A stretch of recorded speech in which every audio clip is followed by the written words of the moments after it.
আমাদের মাননীয় সম্পাদক প্রণব সরকার মহোদয় এবং আপনারা মিডিয়ার বন্ধুরা এখানে এসেছেন সুদূর আগরতলা থেকে, আপনাদের জাস্ট কিছু আমি ইনফরমেশন শেয়ার করতে চাই। আমরা ত্রিপুরা মথা এডিসিতে ক্ষমতা দখলের পর 1 বছর হতে চলেছে, হয়ে গেছে 1 বছরের ঊর্ধ্বে হয়ে গেছে। আমরা হেলথ সেক্টরে, হেলথ ডিপার্টমেন্টে যে কাজগুলি আমরা করেছি, তাতে আজকের যে কাজের সাথে আপনারা যদি তাল মিলান তাহলে কি হারে আমরা উন্নয়নের কাজ করছি সেটা আপনারা সহজেই বুঝতে পারবেন। আমরা আসার পর এই এডিসি থেকে প্রত্যেক বছরে মাত্র 4টা হেলথ ক্যাম্প হতো, অনলি 4 হেলথ ক্যাম্প হতো। আমরা ত্রিপুরা মথায় এখানে আসার পর আমি ব্যক্তিগত প্রত্যেকটা হেলথ ক্যাম্প গিয়ে 94টা হেলথ ক্যাম্প করেছি 1 বছরে। ডিফারেন্সটা দেখুন, 4টা হেলথ ক্যাম্প আর 94টা হেলথ ক্যাম্প। ত্রিপুরার রাজ্যে জিবি এবং আইজিএম বাদে সবচেয়ে চাইল্ড ডেলিভারি হয় আমাদের খেরেংবার হসপিটালে আমরা আসার পর। 2, আমরা আসার পর এই খেরেংবার হসপিটালে প্রথম কোনো রাজ্যের সরকারি হসপিটালে কি বলে এই যে গোল্ড ব্লাডার স্টোনে যে অপারেশন হয়, লেপ্রোস্কোপি অপারেশন, আমরা এখানেই খেরেংবার হসপিটালে আমরা কন্ডাক্ট করেছি। প্রত্যেক মাসে আমরা 25 জন 26 জন আমাদের গরিব মায়ের বোনেদেরকে আমরা, যারা গাইনি টিউমারের প্রবলেম, সার্জিক্যাল প্রবলেম, 25 থেকে 30 জনকে আমরা ফ্রি সার্জিক্যাল ক্যাম্প করে ওনাদেরকে সুস্থ করে বাড়িতে পাঠিয়ে দিই। গতবারও আমরা 21 জনকে আমরা ফ্রি সার্জিক্যাল ক্যাম্প করে তাদেরকে আমরা পরিষেবা দিয়ে বাড়িতে সবাই সুস্থ আছেন। টেলিমেডিসিন গত 2-3 সপ্তাহ আগে আমরা টেলিমেডিসিন এবং টেলি ইমার্জেন্সি চালু করেছি। আপনারা শুনলে অবাক হবেন, প্রত্যেক দিনে এতই ভিড় হচ্ছে এখানে আমাদের খেরেংবার হসপিটালে। আমরা 4 দিন পর 5 দিন পর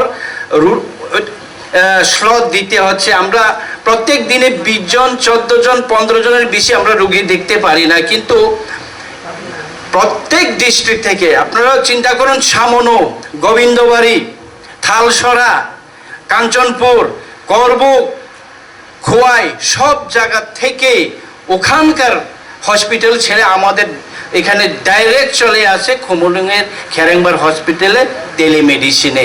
তাতে এখন আমরা মানে হিউজ একটা মানুষের মধ্যে একটা কি বলবো, একটা আন্দোলন হয়ে গেছে যে আমরা ওইখানেই দেখবো টেলিমেডিসিনে, আমরা দেখবো মহারাজার হসপিটালে গিয়ে আমরা আমাদের চিকিৎসা করাবো। এই আমাদের ত্রিপুরার মধ্যে ট্রেন শুরু হয়ে গেছে।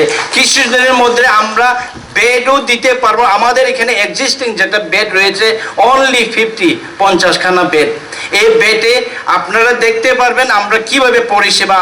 আমি সাংবাদিক বন্ধুদেরকে আবেদন করব, আপনারা এই প্রোগ্রামের পর ফিতা কেটে ইনোগ্রেশনের পর আমাদের টেলিমেডিসিনতে কিভাবে টেলিমেডিসিন হয়, টেলি ইমার্জেন্সি কিভাবে পরিষেবা হয়, আপনারা একটু ভিজিট করে দেখুন। তো প্রত্যেক দিনে মানে আমাদের 4-5 দিন আগে বুকিং হচ্ছে। এখন আজকে আসলে আজকে আমরা রোগী দেখাতে পারছি না, কারণ প্রচণ্ড ভিড় লেগে গেছে। এখন এইভাবে আমাদের পরিষেবা শুরু হয়ে গেছে। এখন এই মোবাইল হসপিটাল ব্যান, যেটা মোবাইল হসপিটাল ইউনিট, এটা যদি আজকে থেকে শুরু, আমি টার্গেট দিয়েছি। আপনারা নিশ্চয়ই জানেন, গত 1 মাস আগে মানিকপুরে 2 জন ম্যালেরিয়া আক্রান্ত হয়ে একই পরিবারের 2 জন শিশু মারা গেছে এবং ডাক্তারের উপরে আক্রমণ হয়েছে। যেদিন আক্রমণ হয় সেদিনই আমি দূরে রাত্রে 9টায় ওখানে পৌঁছি। ঘটনাতে কি আমি যাচাই করি এবং জানতে চেষ্টা করি।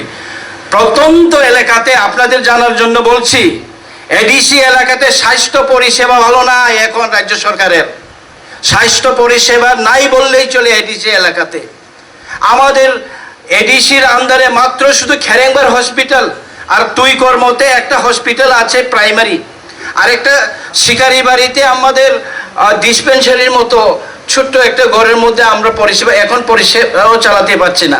আমরা রাজ্য সরকারকে বলেছি, আপনারা যদি চালাতে না পারেন প্রাইমারি হেলথ সেন্টারগুলো আমাদেরকে দিন, স্টাফ সহ এডিসি এলাকার সমস্ত প্রাইমারি সেন্টারগুলি আমাদেরকে দিন, আমরা চালাবো, আমরা চেষ্টা করব।